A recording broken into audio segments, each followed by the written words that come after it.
মাননীয় সংসদ সদস্য মাওলানা দেলোয়ার হোসেন সাইদি সাহেবকে বক্তব্য রাখার জন্য অনুরোধ জানাচ্ছি।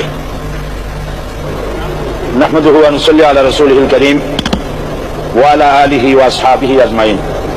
আউযু বিল্লাহি মিনাশ শাইতানির রাজীম। বিসমিল্লাহির রহমানির রহিম।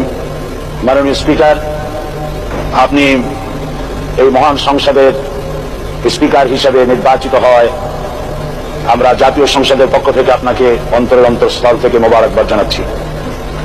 মাননীয় স্পিকার, আমি আজ এই সংসদে দাঁড়িয়ে ওই মহান আল্লাহ পাকের প্রশংসায় সেজদা অবনত হচ্ছি, যিনি 1 অক্টোবরের ব্যালট যুদ্ধের মাধ্যমে সুদীর্ঘ 5 বছরের দুঃশাসন, সীমাহীন দুর্নীতি, ইসলাম বিরোধী কর্মকাণ্ড, দেশব্যাপী ভয়াবহ সন্ত্রাসের মোকাবেলায় 4 দলীয় ঐক্যজোটের মহা বিজয় দান করেছেন এবং যার ফলশ্রুতিতে আজকে আমরা এই মহান সংসদে দাঁড়িয়ে কথা বলার সুযোগ লাভ করেছি। মাননীয় স্পিকার, আপনার মাধ্যমে আমি আমার অন্তরের অন্তঃস্থল থেকে দেশবাসীকে ধন্যবাদ জানাই। বিশেষ করে আমার নির্বাচনী এলাকা পিরোজপুর, নাজিরপুর, ইন্দুরকানীবাসী ভাই বোনদের প্রতি কৃতজ্ঞতা জানাই, যাদের অক্লান্ত পরিশ্রমে এবং মূল্যবান ভোটের মাধ্যমে আমি নির্বাচিত এই মহান সংসদের সদস্য হওয়ার সুযোগ লাভ করেছি। মাননীয় স্পিকার, বাংলাদেশের 13 কোটি মানুষকে যারা পরিচালনা করবেন আজকে তারাই এই মহান সংসদে বসে আছেন। আমি আপনার মাধ্যমে তাদের উদ্দেশ্যে কিছু কথা বলতে চাই। জবাবদিহিমূলক সরকার, কল্যাণমূলক সরকার ও সুস্থ প্রশাসন, এই বাক্যগুলি আমরা প্রায় শুনে থাকি।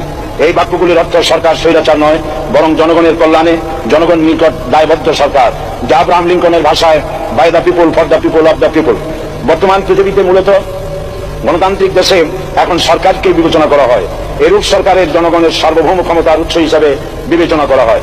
অর্থাৎ সংখ্যাগরিষ্ঠ প্রতিনিধিদের প্রণীত আইনই হল আইন এবং নির্বাচিত হবার পর সরকার হয়ে পড়েন সমগ্র জনগণের, আর বিরোধী দল হয় ছায়া সরকার। মাননীয় স্পিকার, সরকারকে সঠিক পথে পরিচালনার জন্য বিরোধী দলকে অপরিহার্য বিবেচনা করা হয়। বর্তমান গণতান্ত্রিক চেতনা বেশি পুরনো নয়, মানুষ মূলত রাজতান্ত্রিক স্বৈর শাসনের সাথেই বেশি পরিচিত। বস্তুত বর্তমান পৃথিবীতে গণতান্ত্রিক শাসন ব্যবস্থায় জবাবদেহিমূলক, কল্যাণমূলক, স্বচ্ছ প্রশাসনের যে কথাবার্তা আমরা শুনতে পাই, এর প্রথম উপস্থাপক হলেন বিশ্বনবী হযরত মুহাম্মদ রাসূলুল্লাহ সাল্লাল্লাহু আলাইহি ওয়াসাল্লাম। বর্তমান গণতান্ত্রিক ব্যবস্থাপনার সাথে ইসলামের মূল পার্থক্য হল সার্বভৌমত্বের ধারণা নিয়ে। ইসলামের দৃষ্টিতে সার্বভৌমত্বের মালিক জনগণ নয়, মালিক হলেন আল্লাহ রাব্বুল আলামিন।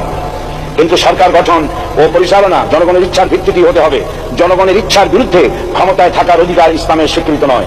মাননীয় স্পিকার, সাধারণত লক্ষ্য করা যায় সরকার, সরকারি কর্মকর্তা ও কর্মচারীবৃন্দ জনগণের উপর নানাভাবে জুলুম, নির্যাতন বা শোষণ করে থাকে। জনগণের খাদেম না হয়ে তারা হয়ে পড়েন জনগণের প্রভু, তারা জনগণের সম্পদকে তসরুপ করে। এই অবস্থা থেকে মুক্ত করার জন্য রাসূল করিম সাল্লাল্লাহু আলাইহি ওয়াসাল্লাম সরকারি কর্মকর্তা ও কর্মচারীদের মধ্যে তীব্র দায়িত্ব অনুভূতি জাগ্রত করে তিনি বলেন, ঘুষ দাতা ও গৃহীতা উভয় জাহান্নামী। নবী করিম সাল্লাল্লাহু আলাইহি ওয়াসাল্লাম আরো বলেছেন, আমরা যদি কাউকে কোনো রাষ্ট্রীয় দায়িত্ব প্রদান করি তখন সেই ব্যক্তি তার ব্যক্তিগত কাজ যতটা নিষ্ঠা ও আন্তরিকতার সাথে পালন করে, রাষ্ট্রীয় দায়িত্ব যদি সেভাবে পালন না করে তবে কিয়ামতের দিন তাকে উল্টো করে জাহান্নামে নিক্ষেপ করা হবে। রাষ্ট্রীয় সম্পদ তসরুপের ব্যাপারে কঠোর হুঁশিয়ারি উচ্চারণ করে বিশ্বনবী মুহাম্মদ রাসূলুল্লাহ সাল্লাল্লাহু আলাইহি ওয়াসাল্লাম বলেছেন, রাষ্ট্রীয় দায়িত্ব পালনকারী কেউ যদি এক টুকরা সুতা বা তার চেয়েও ক্ষুদ্র কোনো জিনিস খেয়ানত করে তবে কিয়ামতের দিন খেয়ানতের বোঝা মাথায় করে তাকে উঠতে হবে। মাননীয় স্পিকার, আল্লাহ রসুল যে সরকার ব্যবস্থা প্রতিষ্ঠা করেছিলেন তা সত্যিকার অর্থে ছিল জনকল্যাণমূলক সরকার। তার সরকারের দায়িত্ব পালনকারী ব্যক্তিবর্গের মধ্যে চরম দায়িত্ব অনুভূতি জাগ্রত করে দেওয়া হয়েছিল।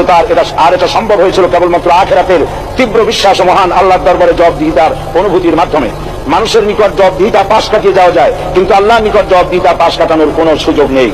মাননীয় স্পিকার, নবী করিম সাল্লাল্লাহু আলাইহি ওয়াসাল্লামের সরকার ব্যবস্থাপনায় সবাই যেমন আইনের দৃষ্টিতে সমান অধিকার ভোগ করেছে, ঠিক তেমনি ভাবে রাষ্ট্রের নাগরিক হিসেবে সবারই মৌলিক চাহিদাসমূহ পূরণ হয়েছে। ঋণগ্রস্ত এতিম, অসহায় জনগণ রাষ্ট্রীয় তহবিল থেকে সহযোগিতা লাভ করেছে।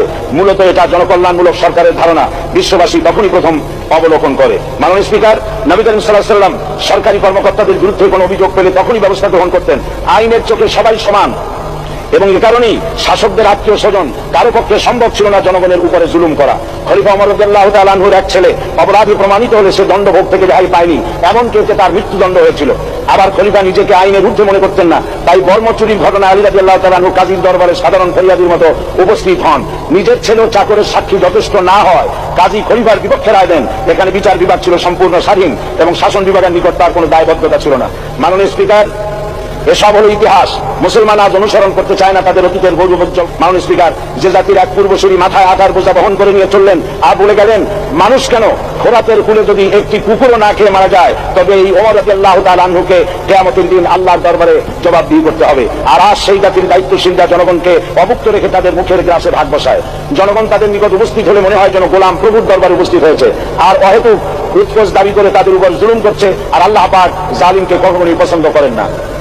মাননীয় স্পিকার, আমি দৃঢ়ভাবে আশা করি এই অবস্থা কাটিয়ে উঠিয়ে আমরা রাসূল করিম সাল্লাল্লাহু আলাইহি ওয়াসাল্লাম কর্তৃক প্রদর্শিত রাষ্ট্র ব্যবস্থার অনুসরণ করে একটি সুখী তাই আজ পৃথিবীর অধি আগ্রহে অপেক্ষা করছে ইসলামের আলোকে এমন এক রাষ্ট্র ব্যবস্থার যেখানে দায়িত্বশীল আল্লাহ তাআলার কাছে জবাবদিহিতার পাশাপাশি জনগণ নিকটেও জবাবদিহি করতে বাধ্য হবে। মাননীয় স্পিকার, অনেক ত্যাগ ও তিতিক্ষার রক্তের বিনিময়ে গড়ে উঠেছে আমাদের গণতান্ত্রিক প্রতিষ্ঠান এই জাতীয় সংসদ। এই সংসদের সম্মান রক্ষা করার দায়িত্ব আমাদের সবার। গণতান্ত্রিক চর্চা ও গণতন্ত্র প্রতিষ্ঠার স্বার্থে আমি আজ প্রধান বিরোধী দল আওয়ামী লীগকে সকল হিংসা বিদ্বেষ ও পরাজয়ের গ্লানি ভুলে গিয়ে সংসদে যোগদানের উদাত্ত আহ্বান জানাচ্ছি। পরিশেষে আমি আপনার মতো সর্বজনশ্রদ্ধ একজন মার্জিত ও সুশিক্ষিত ব্যক্তিকে এই মহান সংসদের স্পিকার হিসেবে লাভ করে আমরা আনন্দিত হয়েছি। আমাদের সংবিধানের সংরক্ষণ, সমর্থন ও নিরাপত্তা বিধান এবং আপনার অভিভাবক সুলভ নিরপেক্ষ আচরণ ও সংসদকে ধন্য করবে বলে আমরা বিশ্বাস করি। আপনাকে ধন্যবাদ। আসসালামু আলাইকুম ওয়া রাহমাতুল্লাহ।